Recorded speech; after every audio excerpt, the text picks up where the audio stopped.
வணக்கம். கோவை நீலகிரி செய்திகளுக்காக செய்திகள் வாசிப்பது சரவணன். பல மாவட்டங்களை வளமாக்கி மாயம் புரியும் மாயாரின் கதை இது. பவானியின் துணை நதிகளில் ஒன்றாகும் இந்த மாயாறு ஆறு திடீரென வெள்ளம் வருவதால் இது மாயாறு என்று பெயர் பெற்றதாக கூறப்படுகிறது. மாயாறு மேற்கு தொடர்ச்சி மலையில் உருவாகும் ஒரு வற்றாத ஜீவநதியாகும்.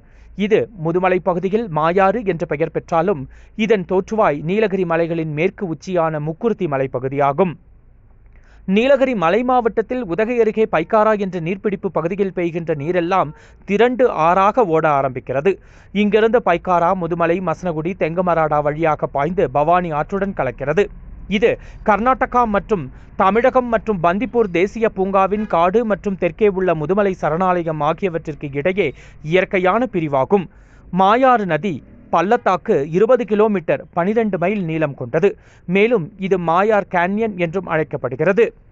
டிஆர் பஜார், நடுவட்டம் ஆகிய பகுதிகளில் இருந்து வரும் நீரையும் வாரி அணைத்துக் கொண்டு பள்ளத்தாக்கில் விழுந்தும் சில்வர் கிளவுட், தேயிலை, காப்பி தோட்டங்களுக்கு இடையே வழிந்தோடியும் தொரப்பள்ளி என்ற இடத்தை கடக்கிறது. அதை போலவே கூடலூரை அடுத்துள்ள தேவர் சோலை, பாடந்துறை மற்றும் அதன் சுற்று வட்டாரங்களில் பெய்கின்ற மழை நீரால் உற்பத்தியாகும் சேமுண்டி ஆறு, சேமுண்டி புத்தூர் வயல் என்ற கிராமம் வழியாக கடந்து தொரப்பள்ளி வந்து நெல்லிக்கரை ஆறாக பெயர் பெற்று முதுமலை புலிகள் காப்பக வனத்திற்குள் நுழைகிறது. மழைக்காலங்களில் வெள்ளம் பெருக்கெடுத்து ஓடி கர்நாடகா எல்லையில் உள்ள கக்கநல்லா ஆற்றோடு உறவாடி எல்லை ஓரமாக மாயார் என்ற இடத்தை கடக்கிறது. பூதநத்தம் என்ற பகுதியில் சிங்காராவிலிருந்து வரும் மரவக்கண்டி ஆறும், சோலூர் பொக்காபுரம் மலைப்பகுதியிலிருந்து வரும் மாவனல்லா ஆறும், நீலகிரி மலைகளில் கல்லட்டி மலைச்சரிவும் இதன் ஒரு பிரதான நீர்பிடிப்பு பகுதியாகும்.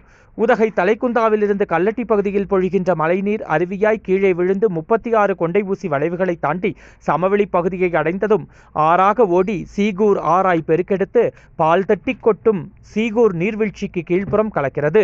பின் மங்களப்பட்டி என்ற இடத்தை கடந்து அல்லிராணிக்கோட்டை என்ற இடத்திற்கு சற்று தொலைவில் வளைந்து திரும்பி தெங்குமராடா என்ற வனகிராமம் அருகே பரிசல் துறை பகுதியாக வழியாக பறந்து விரிந்து பவானிசாகர் அணையில் பவானி ஆறுடன் கலக்கிறது. இந்த ஆறு தெப்பக்காடுக்கு கீழே பள்ளத்தாக்கில் மாயார் நீர்வீழ்ச்சி என்று அழைக்கப்படும் ஆர்ப்பரிக்கும் நீர்வீழ்ச்சியில் பாய்கிறது. இந்த ஆறு சத்தியமங்கலம் அருகே சமவெளியில் உள்ள பவானிசாகர் அணையால் பவானி ஆற்றுடன் இணைக்கப்பட்டுள்ளது.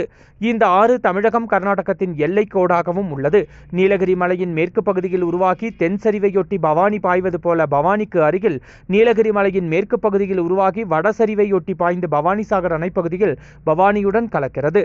பல மாவட்ட மக்களின் ஜீவாதாரமாக உள்ள மாயாறு வற்றாத ஒரு ஜீவநதி என்பதும் தனிச்சிறப்பாகும். கோவை நீலகிரி செய்திகளுக்காக எமது சிறப்பு செய்தி ஆசிரியர் தமிழ் வெங்கடேசன்.